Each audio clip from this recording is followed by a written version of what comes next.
स्वागत है freedom club में। आज बात करने जा रहे हैं मनी बॉल के बारे में। आप भी मेरे साथ मनी बॉल की असल कहानी में शामिल हों और आइए जानते हैं कि क्या यह सिर्फ अंकों का खेल है या फिर कुछ बहुत गहरा।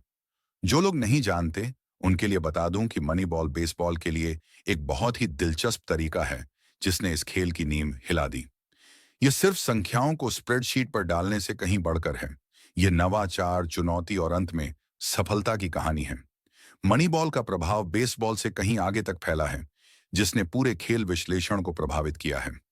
ये एक ऐसी कहानी है जिसने प्रशंसकों और विश्लेषकों दोनों की कल्पना को प्रेरित किया है, जिससे यह पता लगाया जा सके कि यह एक सम्मोहक कहानी है। पारंपरिक बेसबॉल टीमों को हमेशा कई चुनौतियों का सामना करना पड़ा है। सबसे बड़ी बाधाओं में से एक बजट की कमी है। न्यूयॉर्क यांकीज और बोस्टन रेड सॉक्स जैसी टीमों के पास बहुत पैसा है, जिससे वे बेहतरीन खिलाड़ियों को आकर्षित कर पाती हैं। दूसरी ओर छोटे बाजार की टीमें अक्सर संघर्ष करती हैं, क्योंकि सीमित बजट के कारण उन्हें ज्यादा रचनात्मक होना पड़ता है। दूसरी चुनौती कुछ खिलाड़ियों के कौशल का कम मूल्यांकन है। लंबे समय से टीमें पारंपरिक मापदंडों जैसे कि बल्लेबाजी औसत, बैटिंग एवरेज और रन बनाए आरबीआईज पर ध्यान केंद्रित करती थीं, जबकि अन्य महत्वपूर्ण कौशलों को अनदेखा कर देती थीं जो एक खिलाड़ी के समग्र मूल्य में योगदान करते हैं। ये पारंपरिक मापदंड पूरी कहानी नहीं बताते थे। उन्होंने उदाहरण के लिए ऑन बेस प्रतिशत, ऑन बेस परसेंटेज के महत्व को नजरअंदाज कर दिया या गेंदों से हिट होने के मूल्य को अनदेखा कर दिया। कई टीमें उन्हीं चीजों पर टिकी रहीं जो वे जानती थीं।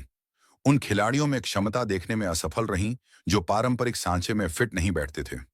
इस दृष्टिकोण ने न केवल उनकी प्रतिभा को सीमित किया, बल्कि टीम प्रबंधन में भी कमियां पैदा की। छोटे बाजार की टीमों को सबसे ज्यादा नुकसान हुआ, क्योंकि वे एक जैसी गलतियां करने का जोखिम नहीं उठा सकती थीं। खिलाड़ी के कौशल का कम मूल्यांकन खासकर एक बद्धी समस्या थी। इसने एक ऐसा बाजार बना दिया जहां कुछ खास तरह के खिलाड़ियों का हमेशा कम मूल्यांकन किया जाता था। जो टीमें इन कम मूल्यवान खिलाड़ियों की पहचान कर उनका फायदा उठा सकती थीं, उन्हें एक महत्वपूर्ण प्रतिस्पर्धात्मक बढ़त मिली। यहीं पर ऑकलैंड एथलेटिक्स के महाप्रबंधक बिली बीन ने एक अवसर देखा। उन्होंने महसूस किया कि डेटा और विश्लेषण का लाभ उठाकर वह कम बजट में एक प्रतिस्पर्धी टीम बना सकते हैं। एथलेटिक्स एक ऐसी टीम थी जो आर्थिक रूप से बहुत कमजोर थी। लीग में सबसे कम वेतन वाली टीमों में से एक होने के कारण उन्हें पैसे खर्च करने में बहुत स्मार्ट होना पड़ा। बीन ने कम मूल्य वाले खिलाड़ियों को खोजने के लिए डेटा विश्लेषण का सहारा लिया। उन्होंने उन आंकड़ों को देखा जिन्हें ज्यादातर टीमें अनदेखा कर देती थीं, जैसे कि ऑन बेस प्रतिशत, और उनका उपयोग सूचित निर्णय लेने के लिए किया। इस दृष्टिकोण ने एथलेटिक्स को बहुत अमीर टीमों के साथ प्रतिस्पर्धा करने की अनुमति दी। बीन ने जिन प्रमुख आंकड़ों पर ध्यान केंद्रित किया, उनमें से एक ऑन बेस प्रतिशत था। उन्होंने महसूस किया कि बेस पर जाना, चाहे वह हिट, वॉक या पिचों से हिट होने के माध्यम से हो, रन बनाने के लिए महत्वपूर्ण था।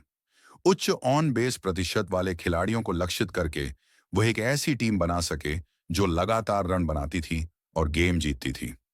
एक और महत्वपूर्ण पहलू रक्षात्मक बदलावों का उपयोग था। किसी खिलाड़ी की प्रवृत्तियों के आधार पर फील्डरों को तैनात करके एथलेटिक्स उन हिट्स की संख्या को काफी कम कर सका जो वे दे रहे थे। 2002 का सीजन एथलेटिक्स और उनकी मनी बॉल रणनीति के लिए एक निर्णायक क्षण था। बेसबॉल में सबसे कम वेतन वाली टीमों में से एक होने के बावजूद उन्होंने उल्लेखनीय सफलता हासिल की। उनका सीजन महत्वपूर्ण क्षणों की एक श्रृंखला से चिह्नित था, जिसने उनके दृष्टिकोण की प्रभावशीलता को दर्शाया। कम मूल्य वाले खिलाड़ियों द्वारा पीछे से की गई जीत से लेकर प्रभावशाली प्रदर्शन तक एथलेटिक्स ने साबित कर दिया कि वे एक ऐसी शक्ति हैं जिसके साथ मुकाबला किया जा सकता है। एथलेटिक्स की सफलता सिर्फ जीत के बारे में नहीं थी, यह इस बारे में थी कि उन्होंने उन जीतों को कैसे हासिल किया। वे अपने आक्रामक बेस रनिंग, रक्षात्मक बदलाव के उपयोग और रन बनाने की अपनी क्षमता के लिए जाने गए। इस दृष्टिकोण से न केवल मैदान पर सफलता मिली, बल्कि टीमों के खिलाड़ी मूल्यांकन और टीम प्रबंधन के तरीके भी बदल गए। मनी बॉल रणनीति ने अप्रत्याशित सफलता दी। एथलेटिक्स ने एक समय में लगातार 20 गेम जीते, एक ऐसा कारनामा जिसने पूरी बेसबॉल दुनिया का ध्यान खींचा। यह उल्लेखनीय सिलसिला बीन के दृष्टिकोण की शक्ति और डेटा संचालित निर्णय लेने की क्षमता का एक प्रमाण था। मनीबॉल का प्रभाव बेसबॉल से कहीं ज्यादा है।